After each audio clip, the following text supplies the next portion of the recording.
Shalom saudara pendengar saudara rohani yang dikasihi Tuhan Yesus Kristus. Selamat datang di Renungan Rohani malam hari ini. Selamat malam, saya berdoa agar saudara sehat selalu. Semoga Roh Kudus hadir di tengah kita saat ini.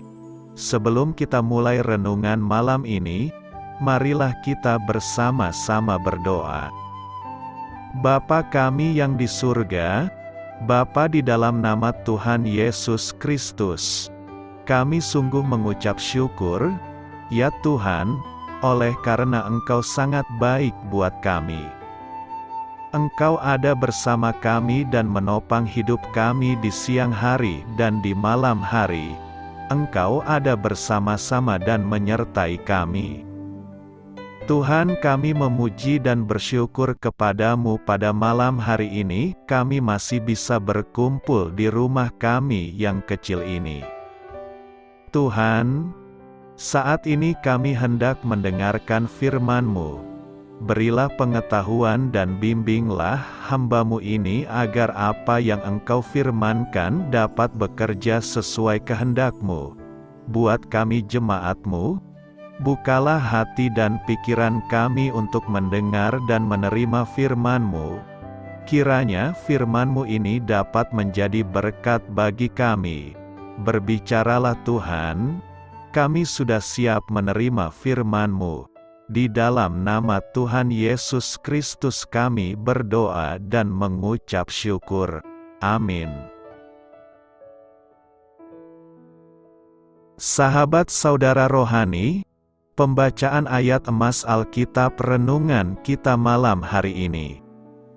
Nats pilihan kita adalah, anakku, engkau selalu bersama-sama dengan aku, dan segala kepunyaanku adalah kepunyaanmu.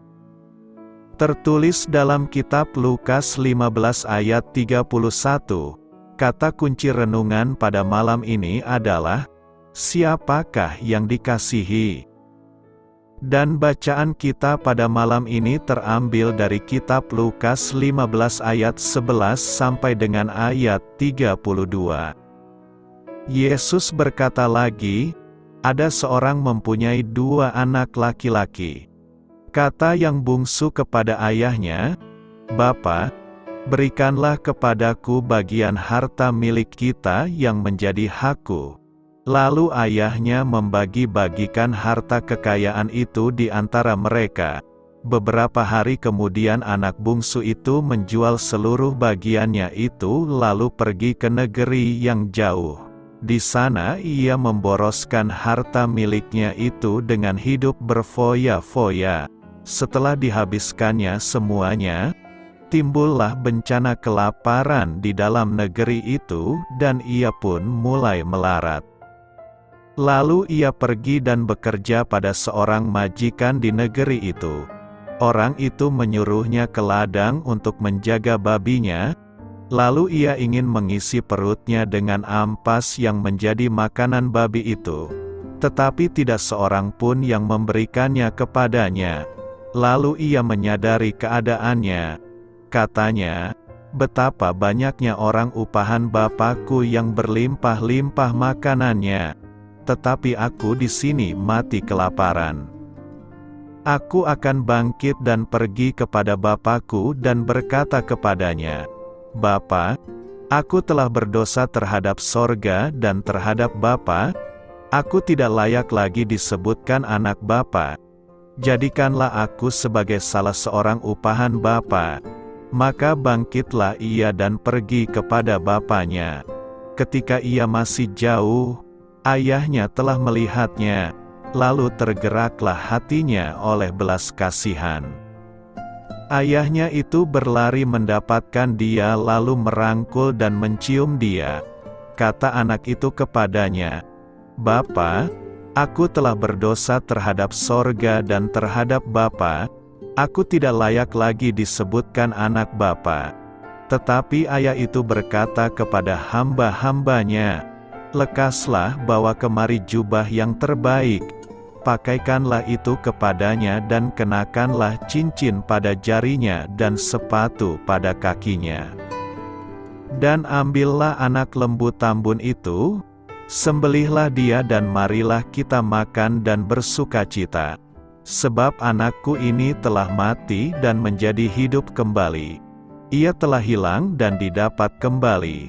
Maka mulailah mereka bersukaria.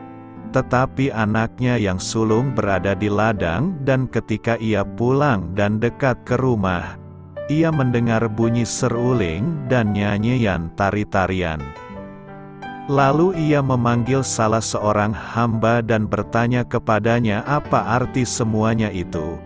Jawab hamba itu, "Adikmu telah kembali dan ayahmu telah menyembelih anak lembu tambun. Karena ia mendapatnya kembali dengan sehat, maka marahlah anak sulung itu dan ia tidak mau masuk. Lalu ayahnya keluar dan berbicara dengan dia. Tetapi ia menjawab ayahnya, katanya, 'Telah bertahun-tahun aku melayani Bapa dan belum pernah aku melanggar perintah Bapa, tetapi kepadaku belum pernah Bapa memberikan seekor anak kambing untuk bersukacita dengan sahabat-sahabatku. Tetapi baru saja datang anak Bapa yang telah memboroskan harta kekayaan Bapa bersama-sama dengan pelacur-pelacur, maka Bapa menyembelih anak lembu tambun itu untuk dia.' Kata ayahnya kepadanya, 'Anakku, engkau selalu bersama-sama dengan aku, dan segala kepunyaanku adalah kepunyaanmu. Kita patut bersukacita dan bergembira karena adikmu telah mati dan menjadi hidup kembali, ia telah hilang dan didapat kembali.'" Terambil dari kitab Lukas 15 ayat 11 sampai dengan ayat 32. Topik dari ayat emas renungan kita adalah, Allah mengasihi kita semua seolah-olah setiap kita adalah anak tunggalnya. Mari kita mulai renungan malam kita. Untuk memulai hal baik, serahkanlah segala sesuatu hanya kepada Tuhan. Kisah inspiratif. Seorang sosiolog menulis buku tentang berbagai kesulitan perkembangan anak di keluarga besar. Ia pun mewawancarai ibu yang memiliki 13 anak. Setelah mengajukan beberapa pertanyaan, ia bertanya lagi, apakah semua anak patut mendapatkan kasih serta perhatian penuh dan tidak terbagi dari seorang ibu? Tentu, jawab ibu itu, anak manakah yang paling Anda kasihi? Tanyanya. Berharap mendapat jawaban yang bertentangan dengan pernyataan tadi. Ibu itu menjawab, anak yang sedang sakit sampai ia sembuh, dan anak yang pergi sampai ia pulang. Jawaban ibu itu mengingatkan saya pada gembala yang meninggalkan 99 dombanya untuk mencari seekor domba yang hilang, wanita yang mencari sekeping mata uang, dan bapa yang berpesta ketika anaknya yang suka melawan pulang. Para pemimpin agama di zaman Yesus marah karena dia begitu memerhatikan para pendosa. Maka Yesus pun menceritakan perumpamaan itu untuk menekankan kasih Allah bagi orang-orang yang terhilang dalam dosa. Allah memiliki kasih lebih dari cukup untuk diberikan kepada semua orang. Selain itu, mereka yang baik dan tidak tersesat juga menerima kasih Bapa sama banyaknya dengan mereka yang diberi perhatian khusus. Bapa, ampuni kami karena merasa terabaikan ketika Engkau mencurahkan kasih kepada para pendosa yang membutuhkan. Bantulah kami untuk melihat betapa kami sangat kekurangan, dan untuk tinggal di dalam kasih-Mu yang tak terbatas. Apakah Yesus itu anak Allah? Bagaimana mungkin Allah yang esa dapat memiliki anak? Sebagai Allah, Yesus disebut anak Allah. Yesus dan Bapanya adalah satu dalam keilahian namun pribadi yang berbeda dalam Trinitas. Satu Allah, satu Tuhan, sebagai kaum monoteistik, Muslim, Kristen dan Yahudi sama-sama percaya bahwa hanya ada satu Allah yang sejati. Yesus sendiri memegang monoteisme. Ketika ditanya apa yang merupakan perintah terbesar, Yesus menjawab, Tuhan Allah kita, Tuhan itu Esa. Kasihilah Tuhan, Allahmu, dengan segenap hatimu dan dengan segenap jiwamu dan dengan segenap akal budimu dan dengan segenap kekuatanmu.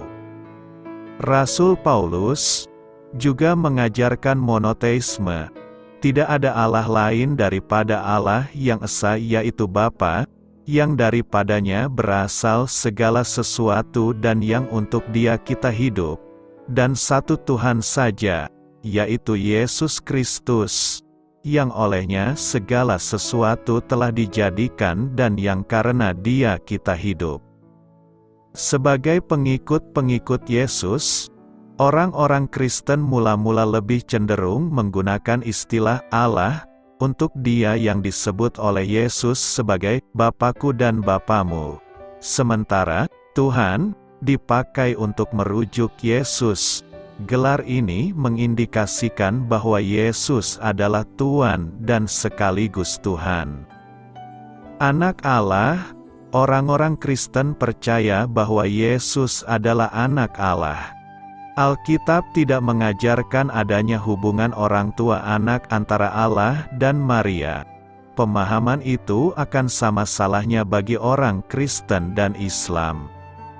Sebaliknya, konsep Kristus sebagai anak Allah menunjukkan relasi antara Bapa dan anak, dan sifat keilahian yang dimiliki keduanya.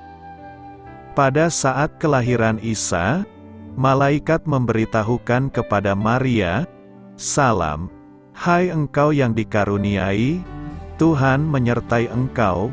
Maria terkejut mendengar perkataan itu, lalu bertanya di dalam hatinya, apakah arti salam itu?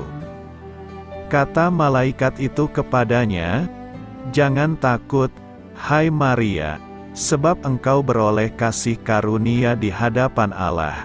Sesungguhnya engkau akan mengandung dan akan melahirkan seorang anak laki-laki dan hendaklah engkau menamai dia Yesus. Ia akan menjadi besar dan akan disebut anak Allah yang Maha Tinggi.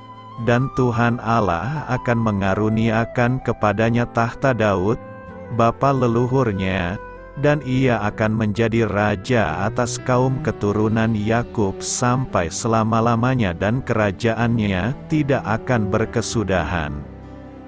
Kata Maria kepada malaikat itu, bagaimana hal itu mungkin terjadi? Karena aku belum bersuami. Jawab malaikat itu kepadanya, Roh Kudus akan turun atasmu dan kuasa Allah yang Maha Tinggi akan menaungi engkau. Sebab itu anak yang akan kau lahirkan itu akan disebut kudus, anak Allah.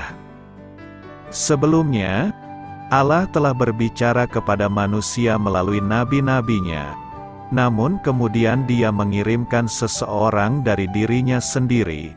Setelah pada zaman dahulu Allah berulang kali dan dalam pelbagai cara berbicara kepada nenek moyang kita dengan perantaraan nabi-nabi, maka pada zaman akhir ini Ia telah berbicara kepada kita dengan perantaraan anaknya, yang telah Ia tetapkan sebagai yang berhak menerima segala yang ada. Oleh Dia Allah telah menjadikan alam semesta. Ia adalah cahaya kemuliaan Allah dan gambar wujud Allah dan menopang segala yang ada dengan firman-Nya yang penuh kekuasaan. Dan setelah Ia selesai mengadakan penyucian dosa, Ia duduk di sebelah kanan yang maha besar, di tempat yang tinggi. Yesus, yang datang untuk membersihkan dosa, memiliki esensi yang persis sama dengan Allah, namun pribadi yang berbeda sebagai anak Allah. Melaluinya, Allah menciptakan alam semesta. Memiliki natur keilahian yang sama, Yesus adalah satu dengan Bapanya sebagai Allah. Doktrin mengenai Yesus sebagai anak Allah tidaklah mudah untuk dimengerti, namun jelas-jelas diajarkan oleh firman Allah. Siapakah kita yang berani membatasi Allah hanya menurut pengertian kita sendiri? Allah telah mengungkapkan dirinya sebagai Allah yang menyatakan diri dalam 3 pribadi, Bapa, Anak dan Roh. Kesaksian orang-orang bahwa Yesus itu Allah. Apakah Yesus benar-benar anak Allah? Ketika orang-orang menyaksikan mujizat-mujizat, pengajaran, kematian dan kebangkitannya, mereka percaya dan bersaksi bahwa Dia adalah Allah. Dan kami telah melihat dan bersaksi bahwa Bapa telah mengutus Anaknya menjadi juru selamat dunia. Barang siapa mengaku bahwa Yesus adalah anak Allah, Allah tetap berada di dalam Dia dan Dia di dalam Allah. Pengikut-pengikut Yesus memberi kesaksian setelah Dia menenangkan badai. Lalu mereka naik ke perahu dan angin pun redalah. Dan orang-orang yang ada di perahu menyembah Dia. Katanya, "Sesungguhnya Engkau anak Allah." Petrus, murid Yesus bersaksi, setelah Yesus tiba di daerah Kaisarea Filipi, ia bertanya kepada murid-muridnya, kata orang, "Siapakah anak manusia itu?" Jawab mereka, "Ada yang mengatakan, Yohanes Pembaptis, ada juga yang mengatakan, Elia dan ada pula yang mengatakan, Yeremia atau salah seorang dari para nabi." Lalu Yesus bertanya kepada mereka, "Tetapi apa katamu? Siapakah aku ini?" Maka jawab Simon Petrus, "Engkau adalah Mesias, Anak Allah yang hidup," kata Yesus kepadanya. "Berbahagialah engkau Simon bin Yunus, sebab bukan manusia yang menyatakan itu kepadamu, melainkan Bapa-Ku yang di sorga." Seorang wanita bernama Marta juga bersaksi. Jawab Yesus, "Akulah kebangkitan dan hidup. Barang siapa percaya kepadaku, ia akan hidup walaupun ia sudah mati. Dan setiap orang yang hidup dan yang percaya kepadaku, tidak akan mati selama-lamanya. Percayakah engkau akan hal ini?" Jawab Marta, "Ya, Tuhan, aku percaya bahwa Engkaulah Mesias, Anak Allah, Dia yang akan datang ke dalam dunia." Perwira militer dan para tentara yang mengawal Yesus saat Dia mati di kayu salib bersaksi. Kepala pasukan dan prajurit-prajuritnya yang menjaga Yesus menjadi sangat takut ketika mereka melihat gempa bumi dan apa yang telah terjadi. Lalu berkata, "Sungguh, Ia ini adalah Anak Allah." Setelah Allah membangkitkan Yesus dari antara orang mati, Thomas juga ikut bersaksi. Tetapi Thomas, seorang dari ke-12 murid itu, yang disebut Didimus, tidak ada bersama-sama mereka ketika Yesus datang ke situ. Maka kata murid-murid yang lain itu kepadanya, "Kami telah melihat Tuhan." Tetapi Thomas berkata kepada mereka, "Sebelum aku melihat bekas paku pada tangannya dan sebelum aku mencucukkan jariku ke dalam bekas paku itu dan mencucukkan tanganku ke dalam lambungnya, sekali-kali aku tidak akan percaya." 8 hari kemudian, murid-murid Yesus berada kembali dalam rumah itu dan Thomas bersama-sama dengan mereka. Sementara pintu-pintu terkunci, Yesus datang dan Ia berdiri di tengah-tengah mereka dan berkata, "Damai sejahtera bagi kamu." Kemudian Ia berkata kepada Thomas, "Taruhlah jarimu di sini dan lihatlah tanganku. Ulurkanlah tanganmu dan cucukkan ke dalam lambungku dan jangan engkau tidak percaya lagi, melainkan percayalah." Thomas menjawab dia, "Ya Tuhanku dan Allahku." Kata Yesus kepadanya, "Karena engkau telah melihat Aku, maka engkau percaya. Berbahagialah mereka yang tidak melihat, namun percaya." Memang masih banyak tanda lain yang dibuat Yesus di depan mata murid-muridnya, yang tidak tercatat dalam kitab ini. Tetapi semua yang tercantum di sini telah dicatat, supaya kamu percaya bahwa Yesuslah Mesias, Anak Allah, dan supaya kamu oleh imanmu memperoleh hidup dalam nama-Nya. Kesaksian Yesus sendiri. Ketika beberapa orang Yahudi berencana untuk membunuhnya, Yesus juga memberi kesaksian tentang dirinya sendiri. Sebab itu orang-orang Yahudi lebih berusaha lagi untuk membunuhnya, bukan saja karena ia meniadakan hari Sabat, tetapi juga karena ia mengatakan bahwa Allah adalah Bapa-Nya sendiri dan dengan demikian menyamakan dirinya dengan Allah. Maka Yesus menjawab mereka, katanya, "Aku berkata kepadamu, sesungguhnya anak tidak dapat mengerjakan sesuatu dari dirinya sendiri, jikalau tidak ia melihat Bapa mengerjakannya. Sebab apa yang dikerjakan Bapa, itu juga yang dikerjakan anak. Sebab Bapa mengasihi anak dan ia menunjukkan kepadanya segala sesuatu yang dikerjakannya sendiri. Bahkan ia akan menunjukkan kepadanya pekerjaan-pekerjaan yang lebih besar lagi daripada pekerjaan-pekerjaan itu, sehingga kamu menjadi heran. Sebab sama seperti Bapa membangkitkan orang-orang mati dan menghidupkannya, demikian juga anak menghidupkan barang siapa yang dikehendakinya. Bapa tidak menghakimi siapapun, melainkan telah menyerahkan penghakiman itu seluruhnya kepada anak, supaya semua orang menghormati anak sama seperti mereka menghormati Bapa. Barang siapa tidak menghormati anak, ia juga tidak menghormati Bapa yang mengutus dia. Aku berkata kepadamu, sesungguhnya barang siapa mendengar perkataanku dan percaya kepada Dia yang mengutus aku, ia mempunyai hidup yang kekal dan tidak turut dihukum, sebab ia sudah pindah dari dalam maut ke dalam hidup. Saat diadili, Yesus menegaskan keilahiannya, tetapi ia tetap diam dan tidak menjawab apa-apa. Imam besar itu bertanya kepadanya sekali lagi. Katanya, "Apakah engkau Mesias, anak dari yang terpuji?"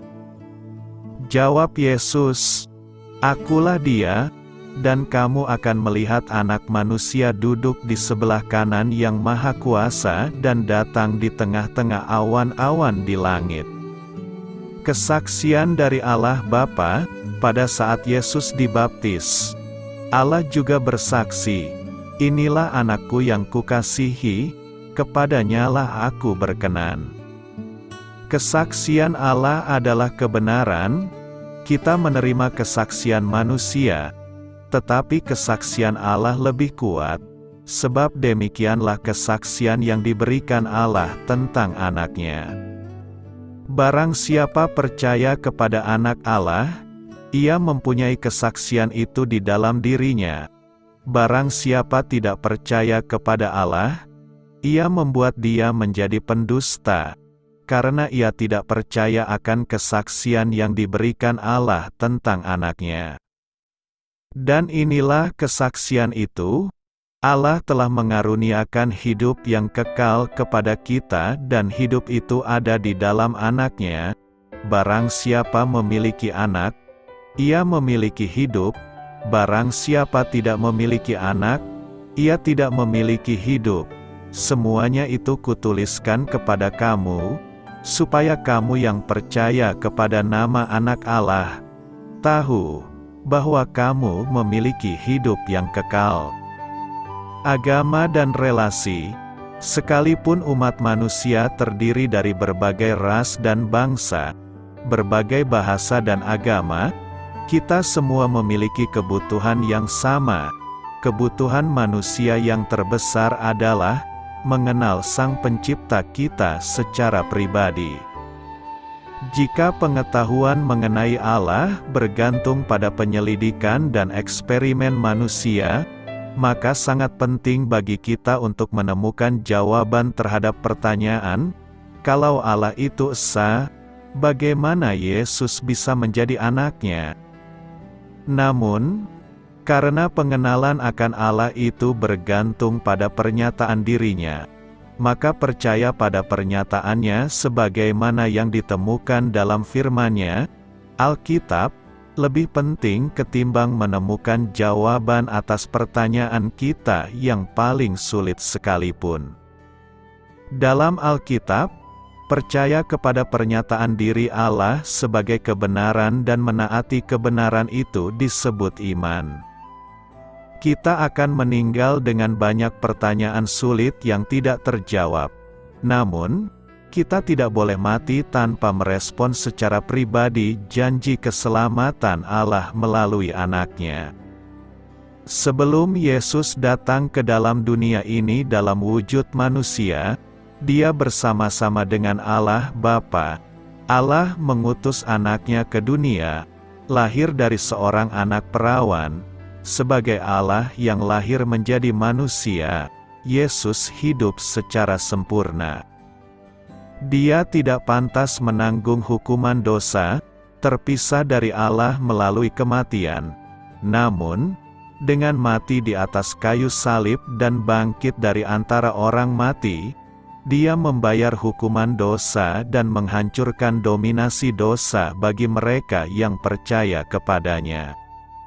Allah memanggil orang-orang berdosa untuk bertobat, supaya mereka beriman kepada Yesus Kristus. Karena begitu besar kasih Allah akan dunia ini, sehingga Ia telah mengaruniakan anaknya yang tunggal, supaya setiap orang yang percaya kepadanya tidak binasa, melainkan beroleh hidup yang kekal. Sebab Allah mengutus anaknya ke dalam dunia bukan untuk menghakimi dunia, melainkan untuk menyelamatkannya oleh Dia. Barang siapa percaya kepadanya, ia tidak akan dihukum. Barang siapa tidak percaya, ia telah berada di bawah hukuman, sebab ia tidak percaya dalam nama Anak Tunggal Allah. Percayalah kepada Anak Allah hari ini. Percayalah kepada Yesus untuk menyelamatkan saudara dari hukuman dan kuasa dosa, supaya saudara bisa hidup kekal di surga. Apakah saudara membuat keputusan untuk menerima Kristus karena apa yang saudara baca di sini? Selamat beristirahat malam dalam kasih setia Tuhan. Doa saya menyertai saudara sekalian. Mari bertumbuh dalam iman bersama saudara rohani. Saya memberkati Anda agar sewaktu Anda mencarinya dari Dia, Bapa Surgawi Anda akan memberikan bagi Anda roti harian Anda, dalam nama Yesus Kristus. Tuhan yang berkuasa atas alam semesta dan menuntun kita kepada iman yang menyelamatkan. Tuhan Yesus menyertai senantiasa. Terima kasih sudah berkenan mendengarkan renungan malam saudara rohani. Tuhan memberkati. Amin.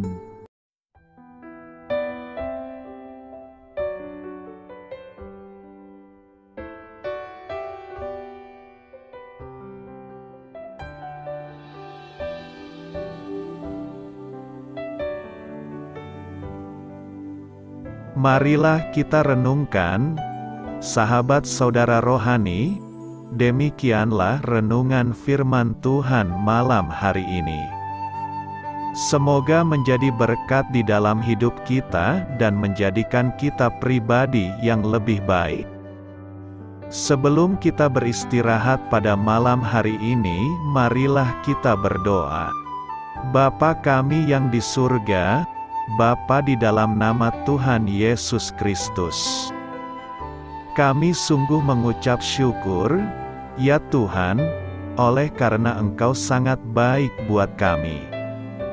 Engkau ada bersama kami dan menopang hidup kami di siang hari dan di malam hari. Engkau ada bersama-sama dan menyertai kami, ya Tuhan Yesus. Kami mengucap syukur untuk firman-Mu, ya Tuhan, yang memberikan kami kekuatan dan menyadarkan kami bahwa kami tidak perlu takut dengan gelap dan malam. Sebab Tuhan, Engkau ada bersama kami. Engkau melindungi kami dan menjadi perisai bagi kami hamba-Mu berdoa saat ini. Tuhan, untuk setiap pendengar renungan ini yang mengalami ketakutan, kecemasan, kegelisahan, pada situasi gelap dan malam hari di dalam nama Tuhan Yesus Kristus. Kuasa Tuhan melepaskan mereka dari segala ikatan roh-roh ketakutan yang mengikat mereka saat ini. Tuhan melepaskan setiap anak-anak-Mu dari segala rasa takut dan kecemasan. Di dalam nama Tuhan Yesus segala kuasa-kuasa roh jahat, kuasa setan iblis yang mengganggu anak-anak-Mu, ya Tuhan, tolong hancurkan dan halaukan dengan kuasa-Mu. Dalam nama Tuhan Yesus Kristus, berkati setiap kami anak-anak-Mu, ya Tuhan, dan lindungilah kami. Kami aman di dalam Engkau. Ya Tuhan, penuhilah setiap hati kami dengan keberanian, damai sejahtera, dan sukacita serta ketenangan yang dari Tuhan. Berkati kami di malam hari ini, saat kami tidur dan beristirahat. Kuasa-Mu, ya Tuhan, menaungi setiap kami, memberkati dan melindungi kami. Bangunkanlah kami kembali besok pagi dengan kekuatan yang baru. Tubuh yang sehat diberkati Tuhan dan berkat-berkat yang baru Tuhan sediakan bagi kami. Terima kasih, ya Tuhan, kami sungguh mengucap syukur untuk firman-Mu yang menguatkan kami. Dalam nama Tuhan Yesus Kristus Juru Selamat kami, Bapa kami yang baik, kami mengucap syukur dan berdoa haleluya. Amin. Biarlah firman Tuhan menjadi pengingat untuk kita semua, bahwa tuntunan dari Roh Kudus akan selalu memberi jalan keluar bagi setiap permasalahan hidup kita, dan memberi kedamaian di hati kita. Amin. Sampai jumpa di renungan malam saudara rohani berikutnya.